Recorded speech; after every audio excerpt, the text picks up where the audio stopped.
Hello friends, welcome. In this video, we are going to understand the differences between save and save as. The shortcut key for save is Ctrl plus S, and the shortcut key for save as is F12, the function key F12.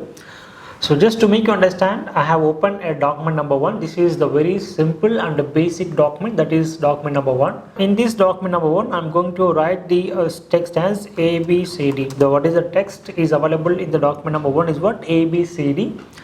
And I'll just press Ctrl plus S to save this file, and I'm going to save this on the desktop. I'll just save this on desktop in the name of 1234. What is the file name? 1234. In that the text available is what? ABCD, correct? Yeah, I'll just close this.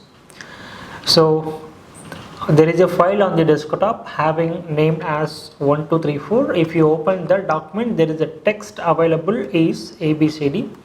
So in continuation, I'll be adding the text as PQRS. I have added a new text, that is PQRS. In this page, if I press Ctrl plus S, the same PQRS will be added in the existing file. The alterations will be saved in the same file if you press Ctrl plus S.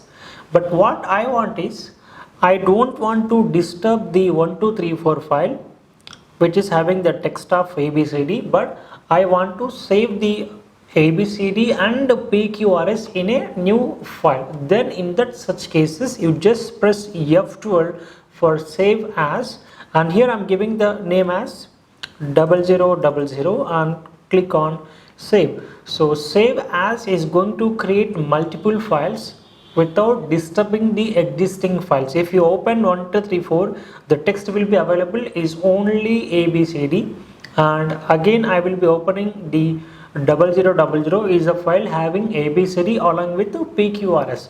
Now I am at 0000. In this I am going to add WXYZ. Again I wanted to save these alterations in a new page. Then again press F12. Again I'll be giving the name as 1111 and save. I'll just close this again as well. Now you can see the 1234 is a file having the text of ABCD, and the new alteration saved in 0000. So 0000 is a file having the text of ABCD and PQRS. By opening 0000, I have added an additional text of WXYZ that I have saved in the new file, that is WXYZ. Right now here I am going to add the text again, MNOP, and I wanted to save these within the same file. Then you can just press Ctrl plus S. So Ctrl plus S is a shortcut key to save all the alteration in the same file, and F12 is a shortcut key is used to create multiple files with alterations, right? So it is going to save all the alterations in a new file, right? So this is how it works. Thank you.